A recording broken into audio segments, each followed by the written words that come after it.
নমস্কার, আমি অমৃতা। আমার চ্যানেলে আপনাদের স্বাগত। আজ আপনাদের পড়ে শোনাব সৈয়দ ওয়ালিউল্লাহের লেখা একটি গল্প, একটি তুলসী গাছের কাহিনী। ধনুকের মতো বাঁকা কংক্রিটের পুলটির পরেই বাড়িটা। দোতলা, উঁচু এবং প্রকাণ্ড বাড়ি, তবে রাস্তা থেকেই সরাসরি দণ্ডায়মান। এদেশে ফুটপাত নাই বলে বাড়িটারও একটু জমি ছাড়ার ভদ্রতার বালাই নাই। তবে সেটা কিন্তু বাইরের চেহারা, কারণ পেছনে অনেক জায়গা। প্রথমত প্রশস্ত উঠান, তারপর পায়খানা গোসলখানার পরে আম জাম কাঁঠাল গাছে ভরা জঙ্গলের মতো জায়গা। সেখানে কড়া সূর্যালোকেও সূর্যাস্তের ম্লান অন্ধকার এবং আগাছা আবৃত মাটিতে ভ্যাপসা গন্ধ। অত জায়গা যখন, তখন সামনে কিছুটা ছেড়ে একটা বাগান করলে দোষ কি হতো? সে কথাই এরা ভাবে, বিশেষ করে মতিন। তার বাগানের বড় শখ, যদিও আজ পর্যন্ত তা কল্পনাতেই পুষ্পিত হয়েছে। সেভাবে একটু জমি পেলে সে নিজেই বাগানের মতো করে নিত। যত্ন করে লাগাতো মৌসুমি ফুল, গন্ধরাজ, বকুল, হাসনুহানা, দু চারটে গোলাপও। তারপর সন্ধ্যার পর আপিস থেকে ফিরে সেখানে বসত। একটু আরাম করে বসবার জন্যে হালকা বেতের চেয়ার বা ক্যানভাসের ডেক চেয়ারই কিনে নিত। তারপর গা ঢেলে বসে গল্পগুজব করত। আমজাদের হুঁকার অভ্যাস। বাগানের সম্মান বজায় রেখে সে না হয় একটা মানানসই নলওয়ালা সুদৃশ্য গুড়গুড়ি কিনে নিত। কাদের গল্পপ্রেমিক, ফুরফুরে হাওয়ায় তার কণ্ঠ কাহিনীময় হয়ে উঠত। কিংবা পুষ্প সৌরভে মোদির জ্যোৎস্না রাতে গল্প না করলেই বা কি এসে যেত? এমনিতে চোখ বুজে বসেই নীরবে সান্ধ্যকালীন স্নিগ্ধতা উপভোগ করত তারা। আপিস থেকে শ্রান্ত হয়ে ফিরে প্রায় রাস্তা থেকেই চড়তে থাকা দোতলায় যাবার সিঁড়ি ভাঙতে ভাঙতে মতিনের মনে জাগে এই সব কথা। বাড়িটা তারা দখল করেছে, অবশ্য লড়াই না করেই। তাদের সামরিক শক্তি অনুমান করে বাড়ির মালিক যে পৃষ্ঠ প্রদর্শন করেছিল তা নয়। দেশভঙ্গের হুজুকে এ শহরে এসে তারা যেমন তেমন একটি ডেরার সন্ধানে উদয়স্ত ঘুরেছে। তখন একদিন দেখতে পায় বাড়িটা। সদর দরজায় মস্ত তালা, কিন্তু সামান্য পর্যবেক্ষণের পর বুঝতে পারে বাড়িতে জনমানব নাই এবং তার মালিক দেশ পলাতক। পরিত্যক্ত বাড়ি চিনতে দেরি হয় না, কিন্তু এমন বাড়ি পাওয়া নিতান্ত সৌভাগ্যের কথা। সৌভাগ্যের আকস্মিক আবির্ভাবে প্রথমে তাদের মনে ভয়ই উপস্থিত হয়। অবশ্য সে ভয় কাটতে দেরি হয় না। সেদিন সন্ধ্যায় তারা সদল বলে এসে দরজার তালা ভেঙে রই রই আওয়াজ তুলে বাড়িটায় প্রবেশ করে। তাদের মধ্যে তখন বৈশাখের আম কুড়োনো ক্ষিপ্র উন্মাদনা বলে ব্যাপারটা তাদের কাছে দিন দুপুরে ডাকাতির মতো মনে হয় না। কোনো অপরাধের চেতনা যদি বা মনে জাগার প্রয়াস পায়, তা বিজয়ের উল্লাসে নিমেষে তুলোধুনো হয়ে উড়ে যায়। পরদিন শহরে খবরটা ছড়িয়ে পড়লে অনাশ্রিতদের আগমন শুরু হয়। মাথার উপর একটা ছাদ পাবার আশায় তারা দলে দলে আসে। বিজয়ের উল্লাসটা ঢেকে এরা বলে, কি দেখছেন? জায়গা নাই কোথাও, সব ঘরেই বিছানা পড়েছে। এই যে ছোট্ট ঘরটি, তাতেও 4-4টে বিছানা পড়েছে। এখন তো শুধু বিছানা মাত্র, পরে 6 ফুট বাই 2.5 ফুটের 4টি চৌকি এবং 2-1টা চেয়ার এলে পা ফেলার জায়গা থাকবে না। একজন সমবেদনার কণ্ঠে বলে, আপনাদের তকলিফ আমরা কি বুঝি না? একদিন আমরা কি কম কষ্ট পেয়েছি? তবে আপনাদের কপাল মন্দ, সেই হচ্ছে আসল কথা। যারা হতাশ হয় তাদের মুখ কালো হয়ে ওঠে সমবেদনা ভরা উক্তিতে। ওই ঘরটা, নিচের তলার রাস্তার ধারের ঘরটা অবশ্য খালি মনে হয়। খালি দেখালেও খালি নয়, ভালো করে চেয়ে দেখুন। দেওয়ালের পাশে শতরঞ্জিতে বাঁধা 2টো বেডিং। শেষ জায়গাটাও 2 ঘন্টা হলো অ্যাকাউন্টসের মোটা বদরুদ্দিন নিয়েছে। শালার কাছ থেকে বিছানাপত্র আনতে গেছে। শালাও আবার তার এক দোস্তের বাড়ির বারান্দায় আস্তানা গেড়েছে। পরিবার না থাকলে শালাটিও এসে হাজির হতো। নেহাত কপালের কথা। আবার একজনের কণ্ঠ সমবেদনায় খলখল করে ওঠে। যদি ঘন্টা দুয়েক আগে আসতেন তবে বদরুদ্দিনকে কলা দেখাতে পারতেন। ঘরটায় তেমন আলো নেই বটে, কিন্তু দেখুন জানালার পাশেই সরকারি আলো। রাতে কোনোদিন ইলেকট্রিসিটি ফেল করলে সেই আলোতেই দিব্যি চলে যাবে, বা যদি কৃপণতা করতে চান। অবশ্য এসব পড়া হতো বাড়ির সন্ধানীদের কানে বিশ্ববৎ মনে হয়। যথাসময়ে বেআইনি বাড়ি দখলের ব্যাপারটা তদারক করবার জন্যে পুলিশ আসে, সেটা স্বাভাবিক। দেশময় একটা ঘোর পরিবর্তনের আলোড়ন বটে, কিন্তু কোথাও যে রীতিমতো মগের মূল্য পড়েছে তা নয়। পুলিশ দেখে তারা ভাবে পলাতক গৃহকর্তা কি বাড়ি উদ্ধারের জন্য সরকারের কাছে আবেদন করেছে? তবে সেই কথা বিশ্বাস হয় না। দুদিনের মধ্যে বাড়িটা খালি করে দিয়ে যে দেশ থেকে উধাও হয়ে গেছে, বর্তমানে তার অন্যান্য গভীর সমস্যার কথা ভাববার আছে।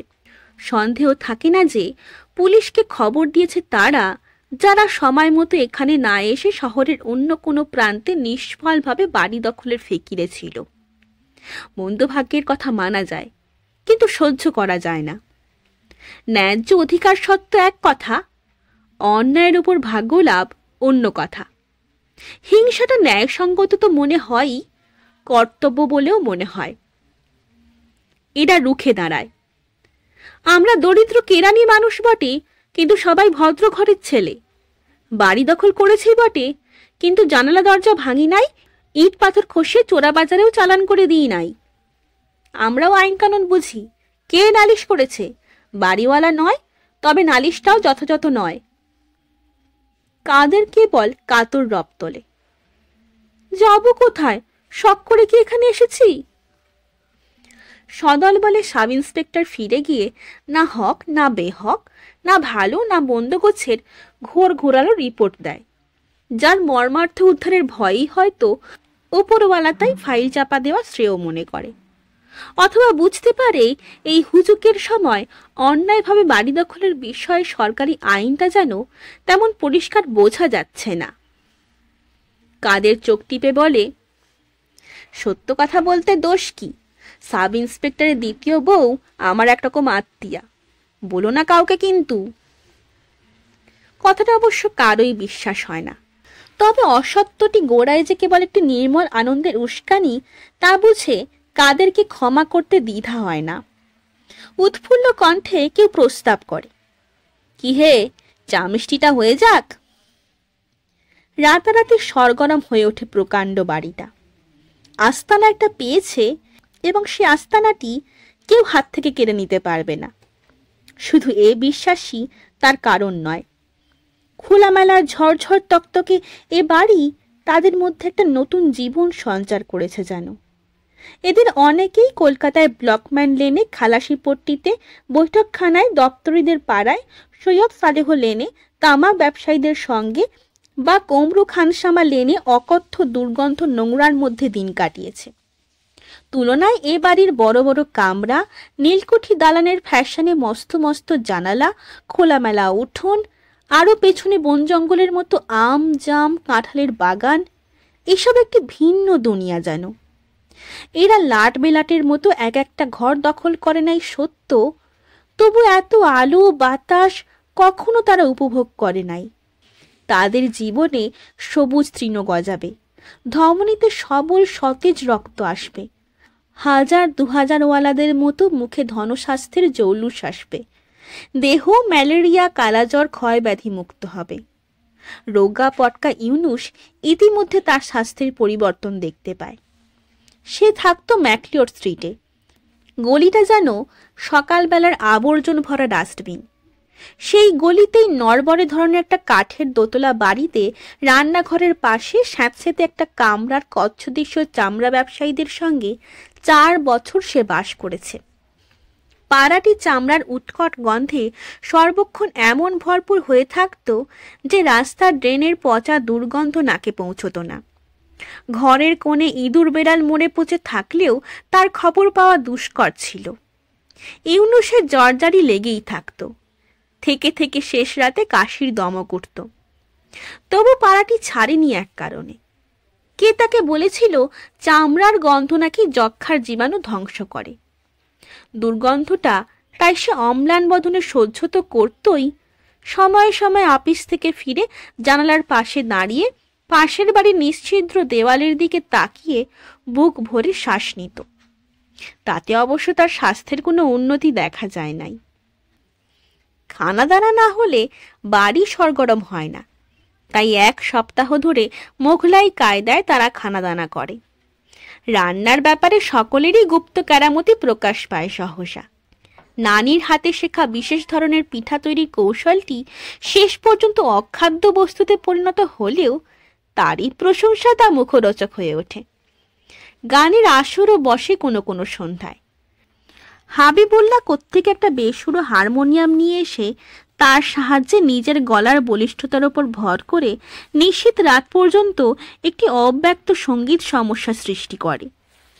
এ সময় একদিন উঠানের প্রান্তে রান্নাঘরের পেছনে চৌকোনা আধাত উঁচু ইটের তৈরি একটি মঞ্চের ওপর তুলসী গাছটি তাদের দৃষ্টিগত হয়। সেদিন রোববার সকাল। নিমের ডাল দিয়ে মেছোয়াক করতে করতে মোদব্বের উঠানে পাইচারি করছিল। হঠাৎ সে তারস্বরে আর্তনাদ করে ওঠে। লোকটি এমনিতেই হুজুগে মানুষ, সামান্য কথাতেই প্রাণ শীতল করা রই রই আওয়াজ তোলার অভ্যাস তার। তবু সে আওয়াজ উপেক্ষা করা সহজ নয়। শীঘ্রই কেউ কেউ ছুটে আসে উঠানে। কি ব্যাপার? চোখ খুলে দেখো। কি কি দেখব? সাপ খোপ দেখবে আশা করেছিল বলে প্রথমে তুলসী গাছটা নজরে পড়ে না তাদের। দেখছো না, এমন বেকায়দা আসনাধীন তুলসী গাছটা দেখতে পাচ্ছ না? উপরে ফেলতে হবে ওটা। আমরা যখন এ বাড়িতে এসে উঠেছি তখন এখানে কোনো হিন্দুয়ানির চিহ্ন আর সহ্য করা হবে না।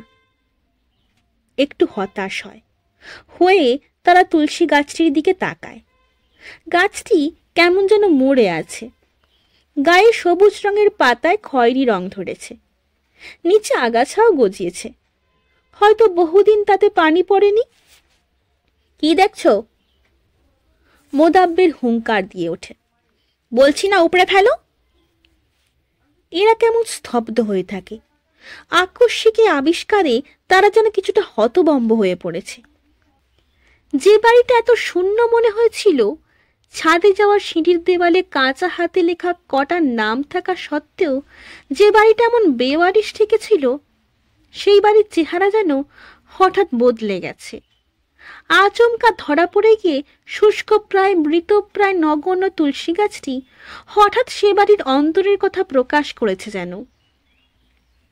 এদের অহেতুক স্তব্ধতা লক্ষ্য করে মোদাব্বের আবার হুঙ্কার ছাড়ে। ভাবছ কি অত? উপরে ফেলো বলছি। কেউ নড়ে না। হিন্দু রীতিনীতি এদের তেমন ভালো করে জানা নাই, তবু কোথাও শুনেছে যে হিন্দু বাড়িতে প্রতিদিনান্তে গৃহকর্ত্রী তুলসী গাছের তলে সন্ধ্যা প্রদীপ জ্বালায়, গলায় আঁচল দিয়ে প্রণাম করে। আর যে তুলসী গাছের তলে ঘাস গজিয়েছে, সে পরিত্যক্ত তুলসী গাছের তলেও প্রতি সন্ধ্যায় কেউ প্রদীপ দিত। আকাশে যখন সন্ধ্যা তারা বলিষ্ঠ একাকিত্বে উজ্জ্বল হয়ে উঠত, তখন ঘনায়মান ছায়ার মধ্যে আনত সিঁদুরের নীরব রক্তাক্ত স্পর্শে একটি শান্ত শীতল প্রদীপ জ্বলে উঠত প্রতিদিন। ঘরে দুর্দিনের ঝড় এসেছে, হয়তো কারো জীবন প্রদীপ নিভে গেছে, আবার হাসি আনন্দের ফোয়ারাও ছুটেছে সুখ সময়ে। কিন্তু এ প্রদীপ দেওয়া অনুষ্ঠান একদিনের জন্যেও বন্ধ থাকে নাই। যে গৃহকর্ত্রী বছরের পর বছরে তুলসী গাছের তলে প্রদীপ দিয়েছে, সে আজ কোথায়? মতিন একসময় রেলওয়েতে কাজ করত। অকারণে তার চোখের সামনে বিভিন্ন রেলওয়ে পট্টির ছবি ভেসে ওঠে। ভাবে হয়তো আসানসোল, বৈদ্যবাটি, লিলুয়া বা হাওড়া রেলওয়ে পট্টিতে সে মহিলা কোনো আত্মীয়ের ঘরে আশ্রয় নিয়েছে। বিশাল ইয়ার্ডের পাশে রোদে শুকোতে থাকা লাল পাড়ের একটি মসৃণ কালো শাড়ি সে যেন দেখতে পায়। হয়তো সে শাড়িটি গৃহকর্ত্রীরই। কেমন বিষণ্ণভাবে সে শাড়িটা দোলে স্বল্প হাওয়ায়। অথবা মহিলাটি কোনো চলতি ট্রেনের জানালার পাশে যেন বসে তার দৃষ্টি বাইরের দিকে। সে দৃষ্টি খোঁজে কিছু দূরে, দিগন্তের ওপারে। হয়তো তার যাত্রা এখনো শেষ হয় নাই, কিন্তু যেখানেই সে থাকুক এবং তার যাত্রা এখনো শেষ হয়েছে কি হয় নাই, আকাশে যখন দিনান্তের ছায়া ঘনিয়ে ওঠে তখন প্রতিদিন এ তুলসীতলার কথা মনে হয় বলে তার চোখ হয়তো ছলছল করে ওঠে। গতকাল থেকে ইউনুসের সর্দি সর্দি ভাব। সে বলে, থাক না ওটা, আমরা তো তা পুজো করতে যাচ্ছি না, বরঞ্চ ঘরে তুলসী গাছ থাকা ভালো, সর্দি কাফে তার পাতার রস বড়ই উপকারী। মোদাব্বের অন্যদের দিকে তাকায়, মনে হয় সবারই যেন তাই মত। গাছটি উপড়ানোর জন্যে কারো হাত এগিয়ে আসে না। ওদের মধ্যে এনায়েত একটু মৌলবী ধরনের মানুষ, মুখে দাড়ি, 5 ওয়াক্ত নামাজও আছে, সকালে নিয়মিতভাবে কোরআন তালাওয়াত করে। সে পর্যন্ত চুপ। প্রতি সন্ধ্যায় গৃহকর্ত্রীর সজল চোখের দৃশ্যটি তার মনেও জাগে কি? অক্ষত দেহে তুলসী গাছটি বিরাজ করতে থাকে। তবে এদের হাত থেকে সেটি রেহাই পেলেও এরা যে তার সম্বন্ধে পরমুহূর্তে অসচেতনা নিমজ্জিত হয় তা নয়, বরঞ্চ কেমন একটা দুর্বলতার ভাব। কর্তব্যের সম্মুখে পিছপা হলে যেমন একটা অস্বচ্ছন্দতা আসে, তেমন একটা অস্বচ্ছন্দতা তাদের মনে জেগে থাকে। তারই ফলে সেদিন শান্ত আড্ডায় তর্ক ওঠে। তারা বাকবিতণ্ডার স্রোতে মনের সে দুর্বলতা, অস্বচ্ছন্দতা ভাসিয়ে দিতে চায় যেন। আজ অন্য দিনের মতো রাষ্ট্রনৈতিক, অর্থনৈতিক আলোচনার বদলে সাম্প্রদায়িকতাই তাদের প্রধান বিষয়বস্তু হয়ে ওঠে। ওরাই তো সব কিছুরই মূলে, মোদাব্বের বলে। উলঙ্গ বাল্বের আলোয় তার সযত্নে মেছোয়াক করা দাঁত ঝকঝক করে। তাদের নীচতা, হীনতা, গোঁড়ামির জন্যই তো দেশটা ভাগ হলো। কথাটা নতুন নয়, তবু আজ সে উক্তিতে নতুন একটা ঝাঁজ। তার সমর্থনে এবার হিন্দুদের অবিচার, অত্যাচারের অশেষ দৃষ্টান্ত পেশ করা হয়। অল্প সময়ের মধ্যে এদের রক্ত গরম হয়ে ওঠে, শ্বাস প্রশ্বাস সংকীর্ণ হয়ে আসে। দলের মধ্যে বামপন্থী বলে স্বীকৃত মকসুদ প্রতিবাদ করে, বলে, বড় বাড়াবাড়ি হচ্ছে নাকি? মোদাব্বেরের ঝকঝকে দাঁত ঝিলিক দিয়ে ওঠে। বাড়াবাড়ি মানে? বামপন্থী মকসুদ আজ একা, তাই হয়তো তার বিশ্বাসের কাঁটা নড়ে। সংশয়ে দুলে দুলে কাঁটাটি ডান দিকে হেলে থেমে যায়। কয়েকদিন পরে রান্নাঘরের পাশ দিয়ে যাবার সময় তুলসী গাছটা মোদাব্বেরের নজরে পড়ে। সে একটু বিস্মিত না হয়ে পারে না। তার তলে যে আগাছা জমেছিল সে আগাছা অদৃশ্য হয়ে গেছে। শুধু তাই নয়, যে গাঢ় সবুজ পাতাগুলি পানির অভাবে শুকিয়ে খয়েরি রং ধরেছিল সে পাতাগুলি কেমন সতেজ হয়ে উঠেছে। সন্দেহ থাকে না যে তুলসী গাছটির যত্ন নিচ্ছে কেউ। খোলাখুলিভাবে না হলেও লুকিয়ে লুকিয়ে কেউ তার গোড়ায় পানি দিচ্ছে। মোদাব্বেরের হাতে তখন একটা কঞ্চি, সেটি সাঁ করে কচু কাটার কায়দায় সে তুলসী গাছের ওপর দিয়ে চালিয়ে দেয়। কিন্তু ওপর দিয়েই, তুলসী গাছটি অক্ষত দেহেই থাকে।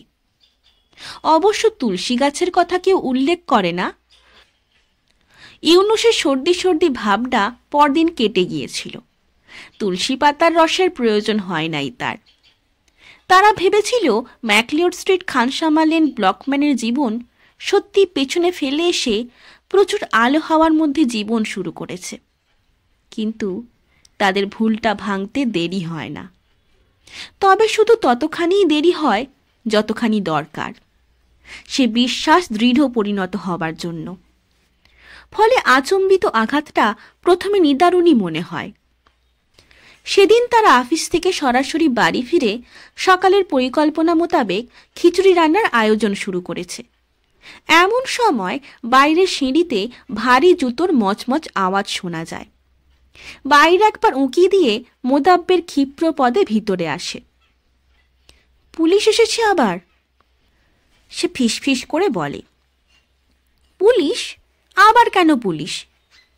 ইউনুস ভাবে হয়তো রাস্তা থেকে ছ্যাঁচড়া চোর পালিয়ে এসে বাড়িতে ঢুকেছে এবং তারই সন্ধানে পুলিশের আগমন হয়েছে। কথাটা মনে হতেই নিজের কাছেই তা খরগোশের গল্পের মতো ঠেকে। শিকারের সামনে আর পালাবার পথ না পেয়ে হঠাৎ চোখ বুজে বসে পড়ে খরগোশ ভাবে কেউ তাকে আর দেখতে পাচ্ছে না। আসলে তারাই কি চোর নয়? সব জেনেও তারাই কি সত্যি কথাটা স্বীকার না করে এ বাড়িতে একটি অবিশ্বাস্য মনোরম জীবন সৃষ্টি করেছে নিজেদের জন্যে? পুলিশ দলের নেতা সাবেকি আমলের মানুষ। বগলে হ্যাট চেপে তখন সে দাগ পড়া কপাল থেকে ঘাম মুছছে। কেমন একটা নিরীহ ভাব। তার পশ্চাতে বন্দুকধারী কনস্টেবল দুটিকেও মস্ত গোঁপ থাকা সত্ত্বেও নিরীহ মনে হয়। তাদের দৃষ্টি ওপরের দিকে, তারা যেন কড়ি কাঠ কোণে। ওপরে ঝিলিমিলি খোপে একজোড়া কবুতর বাসা বেঁধেছে, হয়তো সে কবুতর দুটিকেই দেখেছে। হাতে বন্দুক থাকলে নিরীহ মানুষেরও দৃষ্টি পড়ে পশুপক্ষীর দিকে। সবিনয়ে মতিন প্রশ্ন করে, কাকে দরকার? আপনাদের সবাইকে। পুলিশের নেতা একটু ক্ষণক্ষণে গলায় ঝট করে উত্তর দেয়, আপনারা বেআইনিভাবে বাড়িটা কবজা করেছেন। কথাটা না মেনে উপায় নেই। ওরা প্রতিবাদ না করে সরল চোখে সামান্য কৌতূহল জাগিয়ে পুলিশের নেতার দিকে চেয়ে থাকে। 24 ঘন্টার মধ্যে বাড়ি ছাড়তে হবে, সরকারের হুকুম। এরা নীরবে মুখ চাওয়াচাই করে। অবশেষে মোদাব্বির গলা সাফ করে প্রশ্ন করে, কেন, বাড়িওয়ালা নালিশ করেছে নাকি? অ্যাকাউন্টস অফিসের মোটা বদরুদ্দিন গলা বাড়িয়ে কনস্টেবল দুটির পেছনে একবার তাকিয়ে দেখে বাড়িওয়ালার সন্ধানে। সেখানে কেউ নেই, তবে রাস্তার কিছু লোক জড়ো হয়েছে। অন্যের অপমান দেখার নেশা বড় নেশা। কোথায় বাড়িওয়ালা? না হেসেই গলায় হাসি তোলে পুলিশ দলের নেতা। এদের একজনও হেসে ওঠে, একটা আশার সঞ্চার হয় যেন। তবে গভর্নমেন্ট বাড়িটা রিকুইজিশন করেছে। এবার আর হাসি জাগে না। বস্তুত অনেকক্ষণ যেন কারো মুখে কোনো কথা সরে না। তারপর মকসুদ গলা বাড়ায়, আমরা কি গভর্নমেন্টের লোক নই? এবার কনস্টেবল দুটির দৃষ্টিও কবুতর কড়িকাঠ ছেড়ে মকসুদের প্রতি নিক্ষিপ্ত হয়। তাদের দৃষ্টিতে সামান্য বিস্ময়ের ভাব। মানুষের নির্বুদ্ধিতায় এখনো তারা চমকিত হয়। তারপর প্রকাণ্ড সে বাড়িতে অপর্যাপ্ত আলো বাতাস থাকলেও একটা গভীর ছায়া নেমে আসে।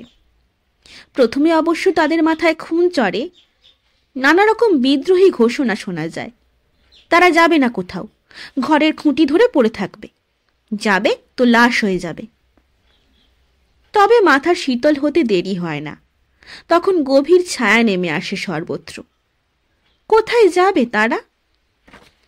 পরদিন মোদাব্বির যখন এসে বলে তাদের মেয়াদ 24 ঘন্টা থেকে 7 দিন হয়েছে, তখন তারা একটা গভীর স্বস্তির নিঃশ্বাস ছাড়লেও সে ঘন ছায়াটা নিবিড় হয়েই থাকে।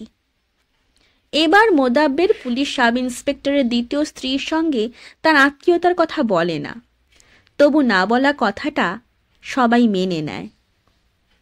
তারপর 10ম দিনে তারা সদল বলে বাড়ি ত্যাগ করে চলে যায়। যেমনই ঝড়ের মতো এসেছিল তেমনই ঝড়ের মতো উধাও হয়ে যায়।